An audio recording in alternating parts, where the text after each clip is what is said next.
All right, guys, I just want to welcome back to the Everything Cultural Podcast. Today, me and Nick here will be doing our complete Week 8 preview and predictions with some of our best bets. Timestamps below if you'd like to skip around. Ohio State, Penn State to kick things off on your Saturday. Fox, 12 p.m., live from Columbus. Ohio State, this is an offense that's certainly been clicking as of late. Kyle McCord really finding his stride. Marvin Harrison's been big. Cade Stover's been phenomenal for this offense. Short yardage has not been ideal for the Buckeyes. The offensive line, though, they've been pretty admirable, I'd say, in pass protection. That's going to be the biggest key here going against a phenomenal secondary. Guys like Johnny Dixon and Kalen King will have to hold up. This defense has, not a lot of tread on the tires. The leading snap getter and Abdul Carter, only 38 snaps per game. I mean, they're incredibly healthy. Ohio State, they're going to look to be incredibly physical in this game. They're trying to get their backs ready for this contest. Travion Henderson, Mayan Williams, Chip Trainum, all those guys are going to be coming back. Biggest thing here, though, for Penn State is this offense. I have, serious doubts they're going to be able to score. First two road games of the year, Illinois and Northwestern. We're not great in those games. It was a 10-10 tie at half against Northwestern. Illinois, I mean, the defense played great in that game. 4 interceptions, though, by Luke Altmaier put them in bad positions, and they still were only able to rally off 30. Penn State's Drew Aller, he's been good this year. No turnovers for him compared to 12 touchdowns. Lack of explosiveness from their passing game, though, is the biggest story for me. And you're going to mix that with, guys like Hunter Norzad, Sal Wormley on the interior. They have to be good. I'm not counting on them to be all that great. I think it's going to be tough for Penn State to run the ball in this game. And without the lack, with that lack of explosive passing game, that's just a bad formula for Penn State here. I think they're going to have trouble running against a very good front due to some of the weaknesses on their offensive line, even though, Craytron Allen, Nicholas Singleton, phenomenal running back duo. I'm going to pick Ohio State to cover in this game, around 27-17, maybe even less than that for Penn State. Nick, I think Buckeyes will cover in this one. Penn State, they're going to have to get big help from their special teams. Daquan Hardy had 2 punt returns against UMass, and this defense is more than capable of flipping field and even forcing turnovers. I don't think the Buckeyes will be all that sloppy, though. I'm going to pick them to win this one 4.5. They should easily cover. I'm going to take the Buckeyes as well to cover. I think this is a big opportunity for James Franklin and co. Kind of a put-up or shut-up moment. James Franklin has been a fantastic coach in terms of winning, just pure percentage. He has one of the highest win percentage of any coach in college football over the last several seasons, which has been very impressive numbers. He's an elite coach, but has struggled in the elite games. He's struggled against beating Michigan, struggling against beating Ohio State. This is probably the best team he's had during his tenure at Penn State, other than that Saquon Barkley team a few years ago. This is a big opportunity on the road. They've looked sluggish on the road, like you said, struggling out the gate against Northwestern as well against Illinois. 2 teams that are really underperforming this year. This Penn State defense is phenomenal, right? 72.5 yards per game allowed on the ground, 121 allowed through the air, but they've not faced an offense quite like this Ohio State offense. These offenses they face, UMass, Northwestern, Iowa, Illinois, are all pretty bang average to even terrible offenses. This Ohio State offense is one of the best in the country. 443 yards per game through this season, 308 through the air. The running attack has not been great so far for Penn State, and that could for Ohio State. That certainly be something that the Penn State defensive line can take advantage of and force Kyle McCord to making plays, potentially make a mistake. But so far, I've not seen any mistakes at Kyle McCord at all. He really had to go in the air late in that drive against Notre Dame. He got the job done and won the game against the Fighting Irish on the road. I like Ohio State here. They have too much power on the offense. And Penn State just is going to face a tough task on the road. This is a huge game for Ryan Day. If they lose this game, you can certainly talk about a seat being very, very hot out there in Columbus. They expect results. They have not come the last few years. Ohio State got to get this one in the win column to keep moving on in the season. I definitely think Penn State has a phenomenal defense, probably even better than the Buckeyes. But in terms of matchups, this one screams, toughness for that PSU offense. Looking at Norman, Oklahoma, 6th-ranked Oklahoma will hate on UCF. John Riles Plumlee is back. Pretty emphatic line here, 18.5 to 19, depending on which book you look at. This offense has certainly been good for UCF. Last couple weeks, though, have been sputtering without him. Still were able to put up 30-plus twice. They got absolutely, ramsacked against Kansas, only 371 there. Still put up over 6 yards per play, 200-plus rushing twice in this 3-game losing streak. They've been able to compete a little bit in this conference. Defense hasn't been as great, 36, 44, and 51 points allowed. They're just not playing all that great. 440-plus yards allowed in all those contests. So this defense is certainly, been less than desirable. Tremont Morris-Brash, defensive end, 12 TFL for him. He's been great the last 2 years. Josh Selsar, he's another veteran defensive end that's going to have to be productive for them to win in this game. Dylan Gabriel after that game against Texas starting to get some Heisman notoriety. Linebacker Jason Johnson's looking to shut that down, though. But you look at this offense, John Ross Plumlee, great speed. Obviously, they're going to look to get him moving outside the pocket. R.J. Harvey, Johnny Richardson, some more speed in the backfield. I think, almost 250 yards a game for this rushing attack. You're going to look to see a lot of misdirection. You want to keep this Oklahoma defense off balance. Texas, they were able to put up a good amount of numbers in terms of yards. Forcing turnovers for Oklahoma, that really helped them out in that contest, despite giving them 527. The run game was solid for Texas, but mainly through the air is where they got beaten up 2 weeks ago. And that's what UCF's going to look to do. They got some nice receivers in Kobe Hudson, Javon Baker, and then R.J. Harvey's been explosive when he's catching the ball. Xavier Townsend's been solid out of the slot. I'm going to take UCF to cover in this one. I don't think it'll be by much. I think maybe by a point or two. They're going to squeak one out. I just think this defense for Oklahoma is clearly miles better than it was a season ago. The playmaking's better. The positioning's better. Danny Stutzman's been flat out elite for them. 10.5 TFL. He's getting sacks as well. He's got 2 of those. 58 tackles as well. He's just been a monster this season, as he was last season as a producer. The secondary is also playing much better with Woody Washington. Peyton Bowen, a true freshman, has been an impactful player for them. Billy Bowman. I mean, this secondary is clearly, again, miles better than they were, giving up yards against Texas. There's no slouch in that, Nick. In college football, you're going to give up numbers from time to time. Stepping up in the biggest moments is always key for them. They were able to infiltrate a couple of pass windows, get some interceptions, force a fumble or two as well. So Oklahoma, this defense, I think, is still legit. I just think UCF with Plumlee back, they're going to throw caution to the wind, some misdirection, take shots downfield. They'll do enough just to stay in this game and cover that big near 20-point line. I think this is certainly going to be an opportunity for UCF and John Rice Plumlee to cover this line. Obviously, Plumlee, is a fantastic player, one of my favorite players in college football. I've always raved about him. I think he's just a fantastic player who really can do a whole lot for you when you look at what he's capable of. He's just a talented player, top to bottom. They lost him, and that was a tough loss for this UCF team that really is not that bad of it. I mean, they're one of the best 3-3 teams we have in the country right now. I'm super impressed with what I've seen despite 3 straight losses. They've looked not too bad, and the blowing the lead against Baylor was certainly a tough thing if you're a UCF fan. But overall, this is a very talented team. It has a great offense, 516 yards per game so far this season, which is more than Oklahoma, who are at the 500 mark as well. 270 through the air. Plumlee obviously great with his feet and through the air. Oklahoma have burst onto the national scene. I think a lot of people were kind of sleeping on the Sooners coming into this season. Obviously, they go out and beat Texas. The schedule for them is very weak the rest of the way. They should easily run the table at this point, considering the weak schedule they have in front of them. UCF might be the best team they play left on the slate this season out in Norman here. I do think UCF will cover. They'll be rejuvenated with Plumlee under center. I think he's got so many talented weapons to throw to. Hudson's a fantastic wide receiver, 22 receptions, 473, and 2 scores for him so far this season. Dylan Gabriel and company are fantastic in Norman. I think Gabriel's going to have a good game as well. I think it's going to be close late in the game, and then Oklahoma's going to pull away but not be able to cover. UCF getting the nice cover there. This is a fun matchup, though, at noon. I think this is an exciting battle here in the Big 12, in the new Big 12. Oklahoma, nice opportunity here to beat another pretty good team before, like I said, the schedule gets pretty easy, and they hopefully coast their way to the Big 12 title game at this point. Their defense has been phenomenal. Needs to look a little bit better here. I'd like to see a better showing. They've been good on the ground, but not too great against the pass. Now it's a big week for the Service Academy. Army taking on LSU. And then over in Annapolis, we got Navy hosting Air Force, who's undefeated, 22, second-ranked team in the country. And I know that you were big on the Falcons all week long, Nick, and then recently, Zach Lawyer, the quarterback for the Falcons, has been ruled out. He's been big for them, second on the team in rushing with over 470 yards. Emmanuel Michel, his 497 and 8 touchdowns at fullback.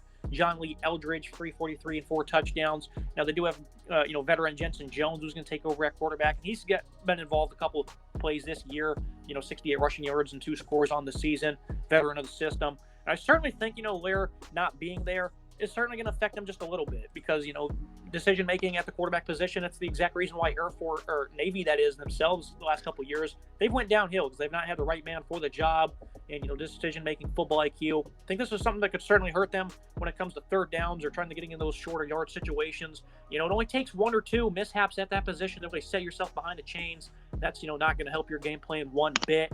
Navy, of course, is a team that hasn't been the greatest past couple seasons. Nia Montalolo's, abysmal dismissal last year certainly has them reeling. Tal Lavatai, that was still at quarterback. Dabo Fofana is a phenomenal player. 253 yards for him. 503 for Alec Teza. He has 4 touchdowns. He's averaging over 8 yards per carry. He's been great for them. This is a team average 235 yards rushing themselves, which, is completely, different than what they had, a couple years ago, where they're putting them almost what I think was like well north of 300 yards.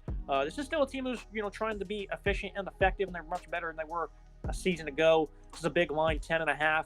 Over under is 34.5. So obviously you're not going to expect a lot. I'm picking Navy to win this one outright, and I was going to pick them regardless of Lair playing or not. Yeah, he's out. I think that's certainly going to affect them, like I said, in certain situations. I'm going to stick with the Ships here at home. Biggest question mark for me, though, Nick, is this might be a 2 or 2.5 hour game with these new rules in college football. This one might be over before 2 o'clock.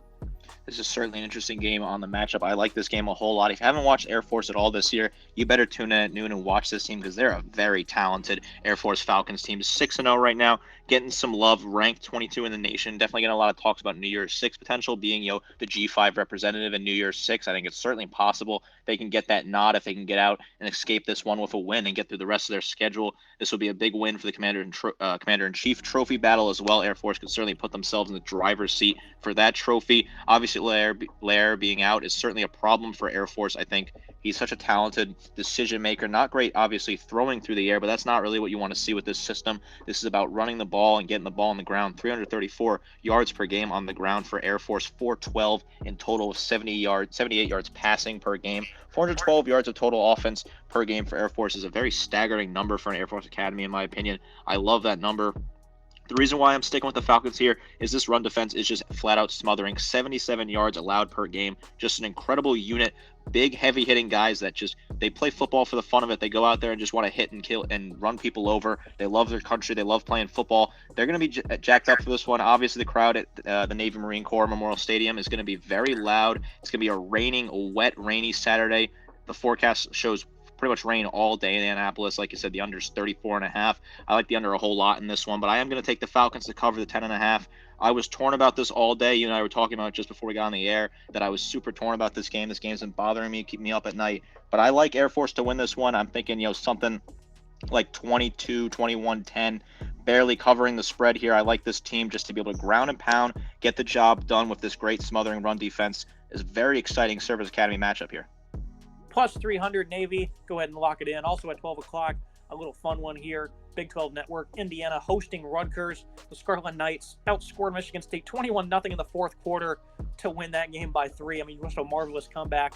This is a team that certainly is a lot better than in seasons past. And we were excited for Greg Schiano's bunch this year because we loved what they had on defense, and they're proven that they're even better than we thought they would be, which was a lot of praise coming into the year.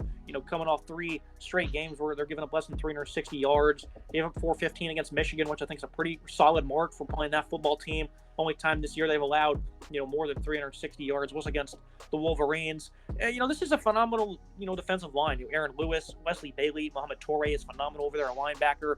Tareen Powell as well. I mean, they got some ball players, no doubt. Flip Dixon's been playing good for them in the secondary. They're going against the Indiana football team, whose offense has just been sputtering this year. Nothing great from the quarterback position. Taven Jackson, Brendan Sorsby, they've been battling back and forth. 58% completion rate as a team. They have 5 interceptions. They were able to play a strong first quarter against the Wolverines, and they still ended up losing 52-7 as the defense was getting hammered. They allowed an 86% completion rate, 4 touchdowns. They're getting grinded down on. This is an Indiana defense that have been playing with a bit of a chip on their shoulder. I thought early on in the year, certainly not great, but they haven't been pure awful. But balanced attacks have really been hurting them. The rushing defense against Akron, 263 they allowed there. That's just something that's interesting about them is that they just don't seem to really be playing with that oomph right now this part of the season. Aaron Casey started off the year great against Ohio State. Andre Carter, the transfer. Those two guys are, certified ballers for this defense. The rest of the unit, though, they're not playing as well. Certainly a lot of letdowns there for Tom Allen's bunch. This round game led by Kyle Mongai. I said for years, Nick, when's this run game going to come alive? And this season they finally did it. 164 on the ground. Phenomenal number for Rutgers because they've been struggling the clips, 120, 130 for years. Gavin Wismet, he's also been a pretty good runner as well. He's been playing with some more confidence through the air. Still only completing 51%, 4 interceptions. Some of those have been some really bad picks, 3 of them coming over the last 2 games. I'm going to take Rutgers to cover this game, though, behind a smeltering defense versus a quarterback situation for Indiana. It's just been not helping them at all. They do have a talented backfield, but again, only 107 yards per game on the ground for the Hoosiers. I'm going to take Rutgers to cover this one. It was, 4.5, 5.5, wherever you get it at. I'm comfortable with either of those marks going on the road here. I can understand why this is a closer line. Indiana's going to look to slow the game down. Rutgers, their offense is still not the most polished of units, but I'm going to take Rutgers here to make no mistakes and play tough defense, get the ball back in their hands more than not. I'm going to agree with you. I'm going to take Rutgers as well. I'm really happy with this team so far this season. I'm going to take them to win a low-scoring affair. I think, something 28-20, something like that. This Rutgers defense has been phenomenal this year, probably even better than you and I thought it would be, and we both sang the praise of this team. Greg Schiano, I think, is doing a great job with this team. A win here would go a very long way. The schedule is very tough for Rutgers coming up. They got to play Ohio State, at Iowa, at Penn State, and hosting Maryland. Winning this game to get to 6 wins, to hit that magic number for bowl eligibility would be huge. Rutgers being in a bowl game is great for the university. Would go a huge way. If they get to 6-6, I think they have to be in a bowl game, a lower tier bowl. Of course, I don't think they get to 7 just based off of that schedule if they beat this Indiana team. I like what they do on offense for the first time in a while. 164 on the ground is a pretty impressive number for Rutgers. They've not really been able to hit that number in a very long time. I think they'll be able to contain Indiana here on the road. It's going to be another wet, rainy, kind of messy ball game, which really falls right into Rutgers' hands, who have been really good at balancing attack, killing clock. We saw it against Northwestern to start the season. We saw it against Virginia Tech. They have that nice balanced attack to kill clock throughout the game and move the chains slowly but surely. The defense can really get you off the field very quickly. I like this Rutgers team to cover and win this game. I'm really happy with what I've seen with the Scarlet Knights so far this season. I think, again, got to get to bowl eligibility to consider the season a win for me. Very happy so far. They got to win this game on Saturday. I think they certainly do so. Looking at the mid-afternoon slate at 3:30, Alabama hosts Tennessee, top 20 matchup between the cross-division rivals on CBS, the Crimson Tide. It's going to be a tough game for them, just like, most of the games have been so far this season. Jalen Milroe, the consistency continues to be a problem. He comes out in the second half, just puts on a clinic against Texas A&M. That carries over to the first half against Arkansas. In the second half, he only completed a couple of balls, a lot of inaccuracies, especially in that, intermediate range. It continues to be a problem for him. It's really hard to know what kind of rhythm you're going to get from him in this passing attack, but when they're on, they've been, really productive in terms of, efficiency. 11 yards per attempt for him, 11 touchdowns.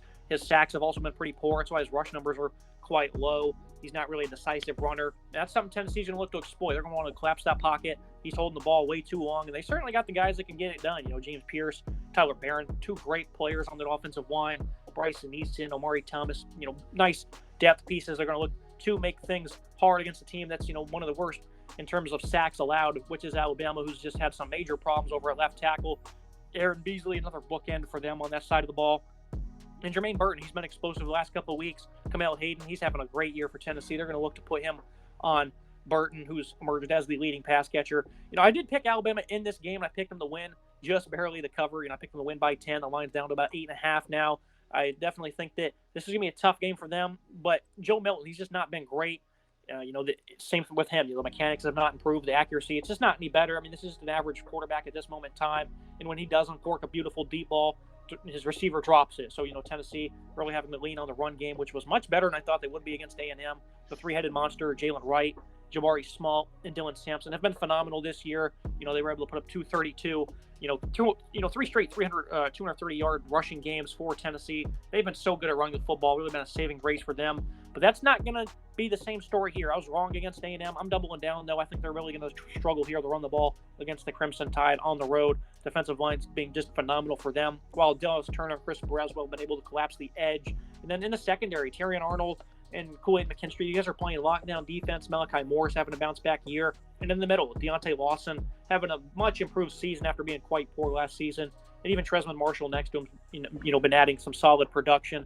So I think Bama's going to win this game by 10. I'm also going to mention Caleb Downs having a great year as a freshman, leading tackler. Also has, plenty of plays on the ball, too. And I just think Joe Milton, he's going to struggle in this game. The accuracy will continue to be a problem. I don't think Alabama I don't think they're the same secondary they were against Texas, where we kind of figured they'd get beat downfield. It's probably not going to happen here. I think they're going to stonewall the run pretty well. Jalen Milroe, it's going to be on his shoulders to protect the football, lead them downfield. So I'm going to pick Bama to cover. Not really confident in it because the Tide, they've disappointed at times, especially in that second half against Arkansas's Nick. Tennessee, though, very good defense, and if they win, they'll be because of them. A very important game here for Alabama and the players that were there last year and the fans did not forget what happened after Tennessee beat them, and they deserve the right to celebrate after 15 long years, but some of those celebrations were a little over the top with the goalpost thrown in the river, all that. Alabama fans and Alabama players have not forgotten what happened in Rocky Top last year. They want to win this game more than anyone. This is a big, important rivalry in college football, third Saturday, the cigars, all that. Alabama's come out fired up, should be a really packed house, very loud crowd at Bryant-Denny. Jalen Milroe obviously still working out some of the kinks, didn't look great in that second half.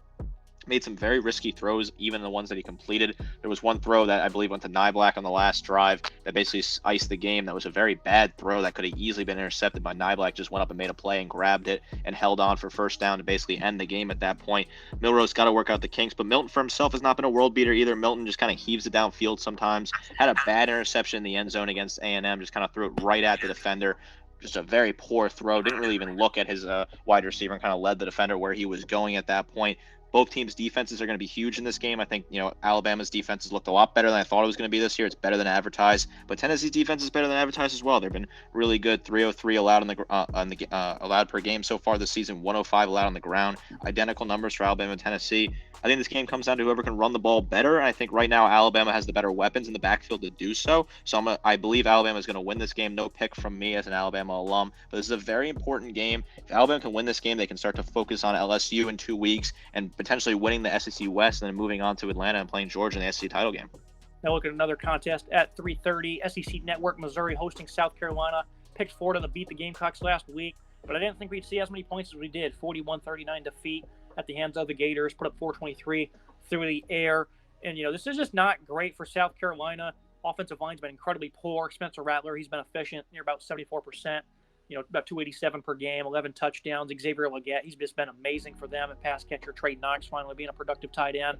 And other than that, though, they just haven't had many guys step up.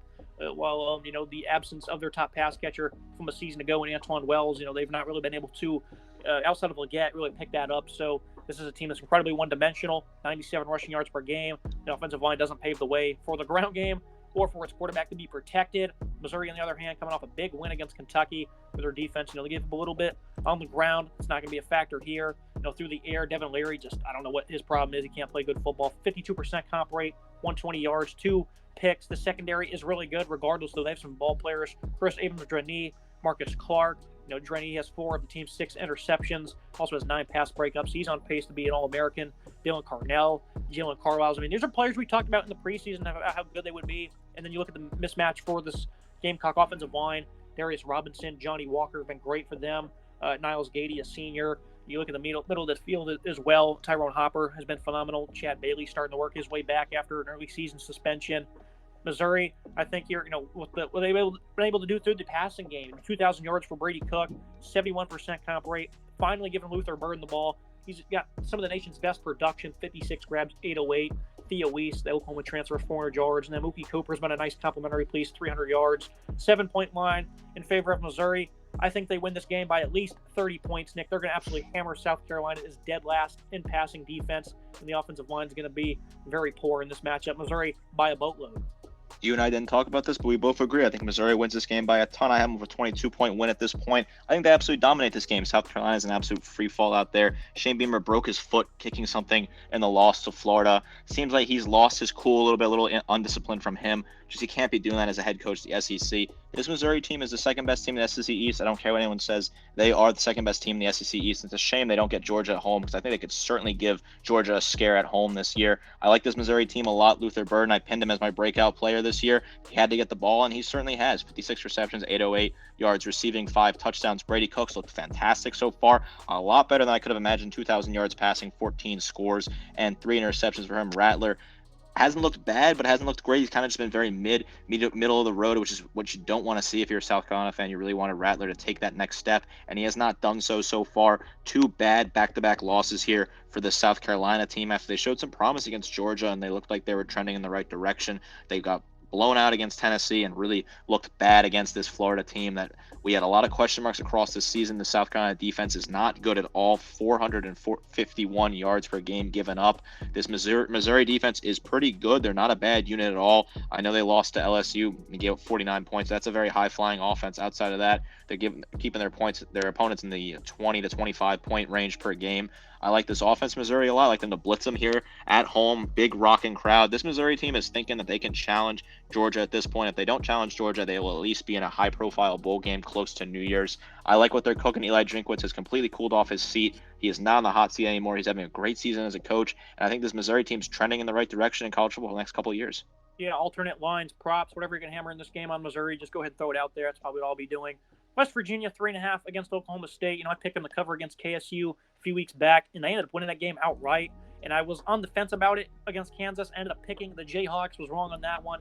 500 yards allowed from their defense, 410 through the air. They're certainly struggling a little bit there. And this is an offense that really found a stride.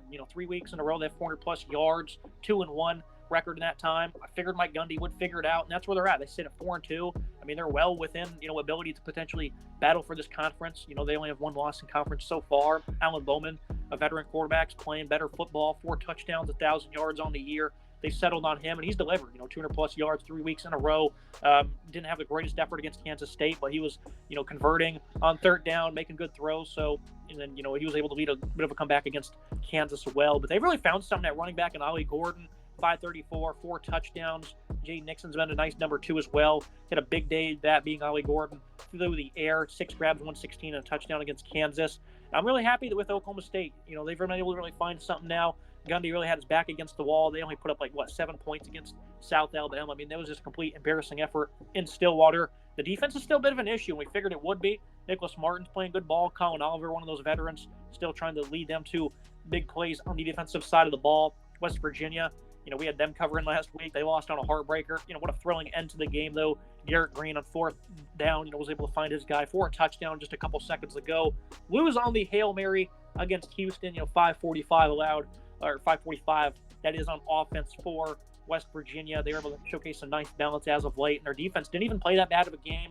They did, give up almost, 7.5 yards per play, though, because their offense, the game script just really called for them to dominate. Garrett Green, though, the passing attack still really isn't all that explosive here. Oklahoma State, they just gave up a lot of yards, though. The momentum seems to be shifting in the favor of the Mountaineers' passing attack, Nick. This is kind of a messy game all around. C.J. Donaldson's been good as a running back. Again, Green was on fire last week. I'm just going to go ahead and stick with Oklahoma State plus 3.5 on the road here. This is still kind of a disaster game. I think these teams are both getting better by the weeks. But West Virginia, their passing attack again got going last week. While the passing defense for OK State, they were pretty poor against the Jayhawks in that win. But I think this momentum under Gundy, I'll go ahead and pick them outright. From one coach that cooled off his hot seat to another, Neil Brown has certainly cooled off his seat in Morgantown.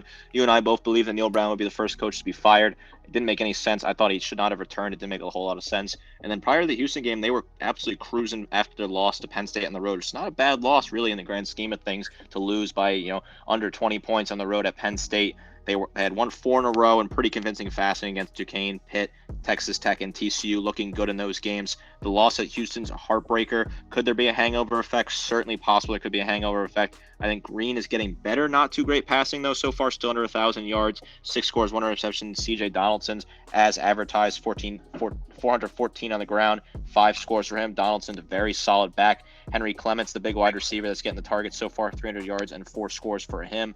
I like West Virginia to win this game at home. I don't really have a full reason for you, but when you said this is kind of a garbage game, I'm going to lean with the home team every single time. Should be a pretty loud crowd in the early afternoon down there in Morgantown. They take football pretty seriously up there in West Virginia. I like them win this game. I think they're just going to be able to grind it out with Donaldson, attack this rush defense for Oklahoma State that's a little bit worse than the West Virginia one. West Virginia currently giving up 119 per game on the ground. Oklahoma State 143. So for that reason, I'm going to take the Mountaineers here just to grind it out, get some nice moves on the ground. I like Donaldson a whole lot. This could be a big win for Neil Brown as he continues to push towards bowl eligibility and trying to save his job. Flashing to the nightcap, Michigan State, 24.5 in favor of the Wolverines going on the road here. Spartans obviously going through a lot of turmoil. Defense a couple weeks ago against Washington. I posted before that game that Penix was easily going to have 500 yards and 5 touchdowns. Came just shy of those numbers. He put on a clinic. 713 yards of offense against Washington. Other than that, though, they've only allowed, over 350 yards only once. I mean, they've been pretty good. That was against Maryland. They gave up 362. Against Iowa and Rutgers, they've been pretty stout. I mean, the thing is that, those offenses are not great, but they're hanging in these games. They lost by 3, blowing it against Rutgers. Lost to 10 by Iowa. They were able to, handily beat CMU and Richmond. Maryland, they only lost 31-9 in that one. I mean, they're handling, they're losing, right? But they're not awful, really, in these games. I guess you could say they're playing with a little bit of heart. They're not giving up, regardless of, the whole situation with their coach and whatnot. This defense has good players. Cal Halliday, Aaron Brule, Simeon Barrow. In the secondary, they're still pretty awful. But these guys up front are going to have to lead the way. Marvick Hansen, another one. I mean, these are guys that are going to play good against the run. At least you'd anticipate if they want to, have a chance in this game. Blake Corum's been great with 12 touchdowns. Donovan Edwards has just been completely quiet this season. But they have the ideal balance. Plenty of playmakers, plenty of explosiveness. Roman Wilson's been great with his 9 touchdowns. Cornelius Johnson has 357 yards. Colston Loveland, he continues to get better each week. And then J.J. McCarthy's all of a sudden, second in the Heisman odds with 1,500 yards, 14 touchdowns, 78% completion rate. I really don't know where to go with this game. I'm really torn. It's a rivalry game. Again, the defense really hasn't been that bad outside of the Washington game where they were just flat out terrible, which was kind of expected with how bad they are in the secondary. They don't exactly have that same speed, even though the passing attack this year under J.J. McCarthy is much better. I don't know where to go with this game, Nick. I'm really not sure. If Michigan State can play the same first quarter Indiana did last week, being up 7-0, playing well on defense, then they will certainly cover. I don't think they're going to waver too bad as three quarters goes on. Final pick, I really just don't know. I think I'm going to go ahead and slide with Michigan to win by at least 28 points. Going on the road here to East Lansing in a rivalry game. I know they're going to be up for this one. They're going to play hard. It's a night game after all. I guess I'll go with the Wolverines, and I definitely think they're great. Only allowing less than 7 points per game. Schedule has been pretty poor, but regardless, you still have to show up and play the games right, and this defense has went out and did that. I don't know. I'm going to go ahead and take Michigan, I guess, to cover, Nick. Where are you leaning on this one? Because it's really tough for me. Is it tough for you? It's not so tough for me. I actually think Michigan wins this one by a boatload. I think Michigan State are just an absolute free fall right now. This team is not very good. Obviously having issues with coaching in Michigan, and they're kind of hitting that stride here. Their last couple of games, 52 points against Indiana, 52 against Minnesota, 45 against Nebraska, 31 against Rutgers and Bowling Green. They're continuing to slowly improve. McCarthy's getting into his groove. Blake Corum is getting into his groove. Ronnie Wilson's having a pretty good season, nearly 400 yards receiving and 9 scores. This offense is getting better. 182 on the ground. That number is slowly rising. 231 through the air, 413 total. This defense is very good, smothering teams. They held Indiana to 7 points, Minnesota 10, Nebraska, Rutgers, Bowling Green 7 for Nebraska, Rutgers 6 for Bowling Green. Now those are not good teams, but they're absolutely slamming the door on these bad teams and getting the job done. 0 slip-ups like we've seen out of Penn State-Ohio State where they've limped through some games. Michigan's put their foot on the gas in every single game so far this season, and I expect them to do the same in a rivalry game here in East Lansing.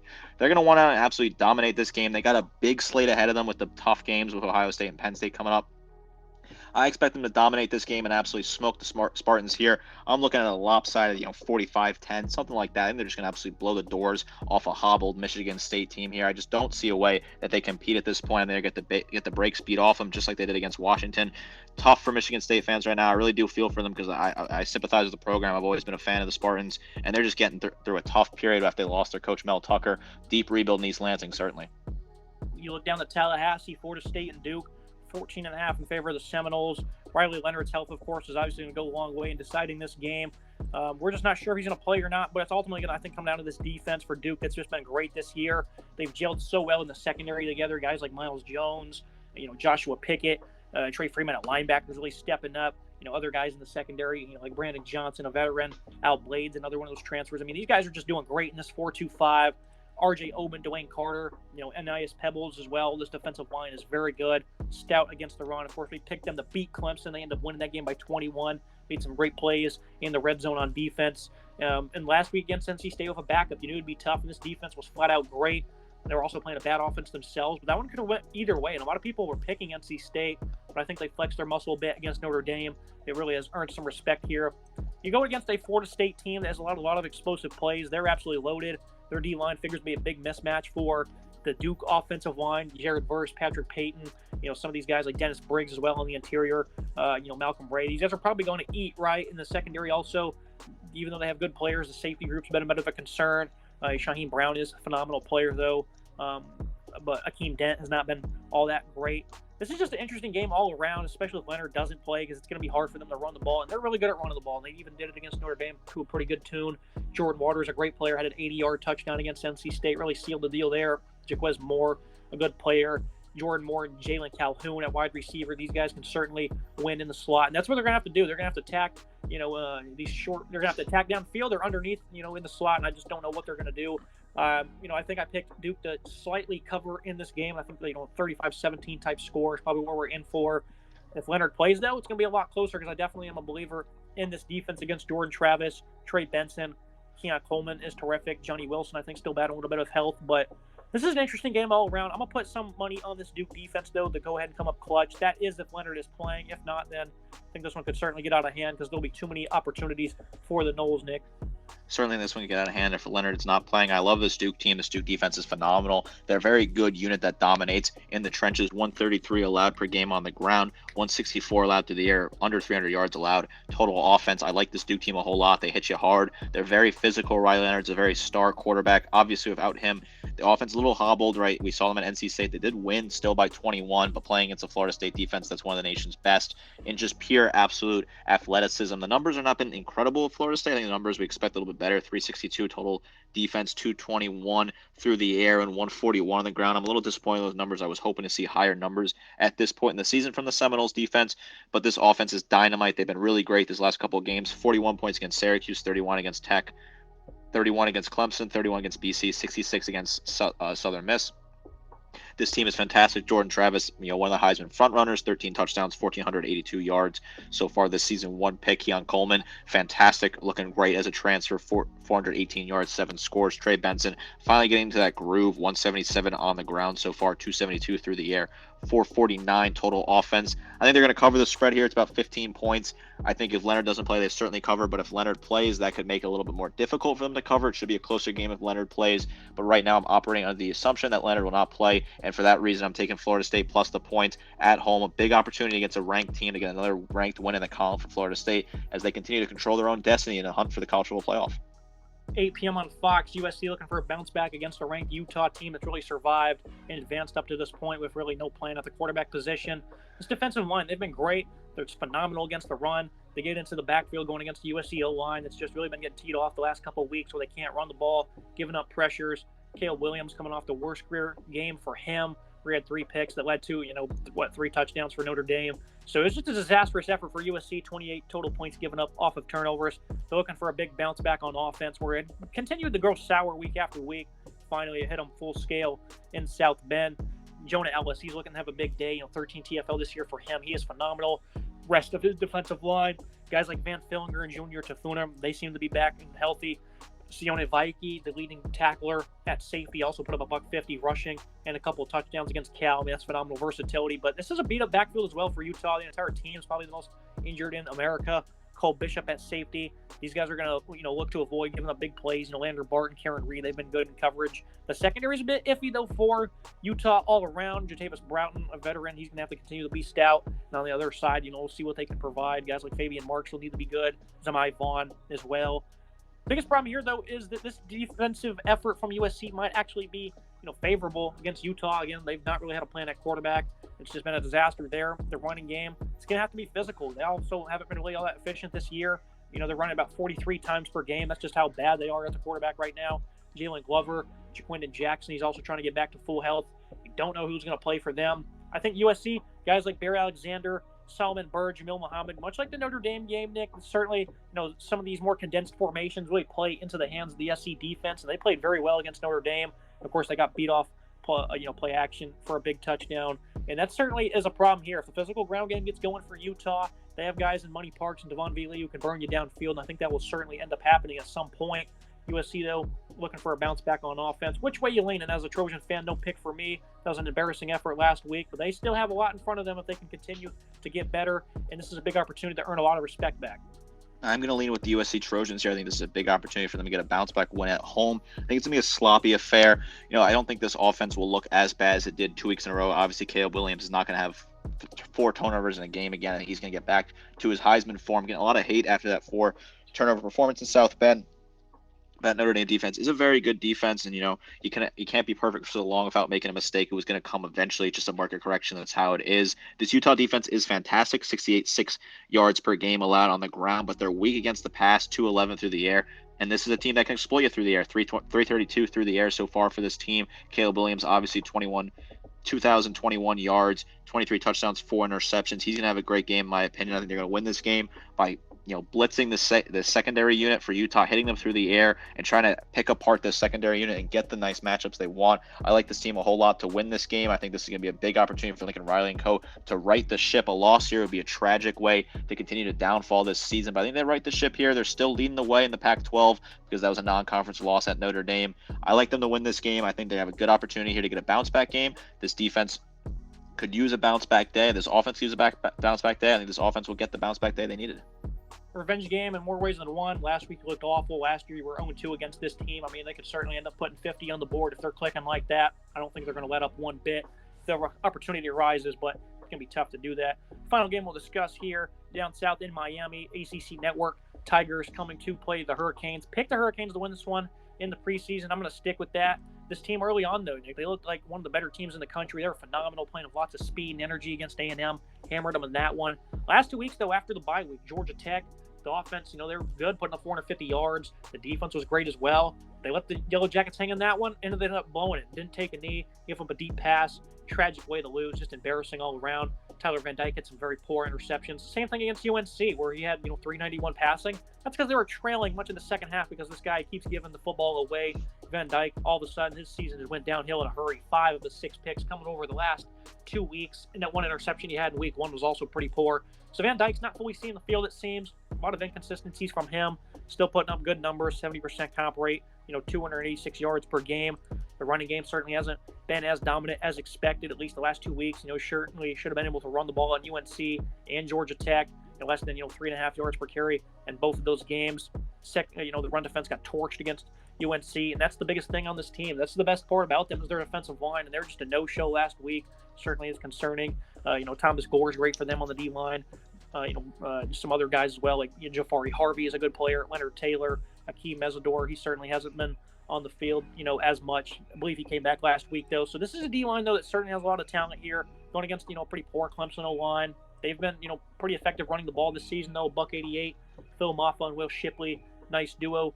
Cade Klubnik, he's been good through the air. 1,300 yards and 11 touchdowns against Syracuse. He was really good throwing the ball. Had some big mistakes as well that really could have costed them. Hughes did not capitalize on that. Tyler Brown has emerged as a speedy wide receiver. They're going to look to try and split these safeties of Cam Kitchens and James Williams. I'm going to stick with a physical game here, low scoring. I'm going to take Miami to win. I think Van Dyke's going to be a little bit better in this one. Not going to give a great Clemson defense led by guys like Barrett Carter and Jeremiah Trott at linebacker. TJ Parker, the freshman, he's just emerged for them at defensive end as the team's top TFL player with 8.5 of those. Ruko Horo leads a great defensive line. So it's going to be hard for them to run the ball. They got to be able to protect here, which has certainly been an iffy part for them. Also needs to protect the football. Tyler Van Dyke needs to be better. I'm going to stick with Miami in this one to win a physical, fair, low-scoring contest. But, the last 2 weeks have just been awful for Mario Cristobal's team. It's just an awful look for him and this program.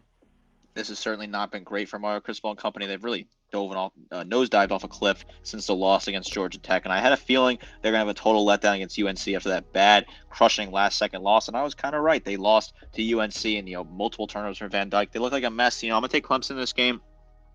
In a game like this, I'm going to go with the team that's the better defense. They're identical defenses against the run, 86.3 yards per game given up for Clemson, 87.7 for the U. But the passing defense is better for Clemson, 175 given up compared to 220 given up for Miami. So in that reason, I'm going to take the Clemson Tigers here. I think Clay Klubnik's looking better. He's getting more comfortable. Obviously, a young signal caller. Still has a lot to learn. 1,370 yards, 11 touchdowns, 2 picks for him.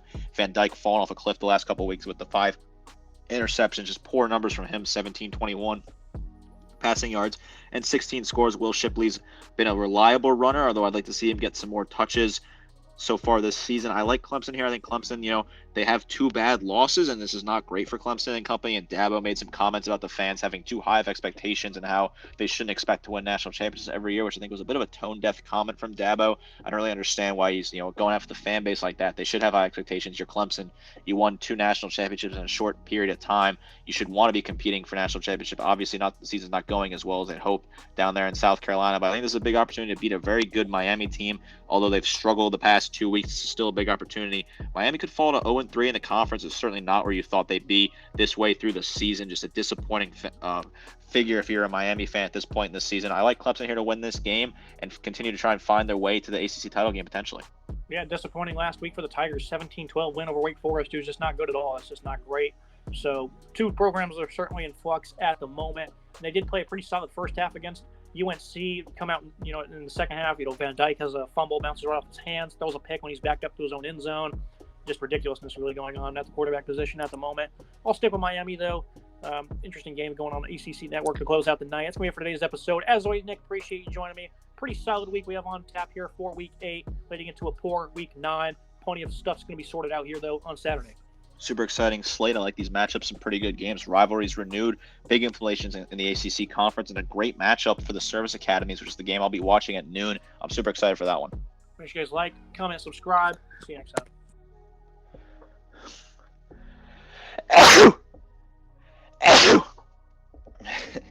Wait until we were done.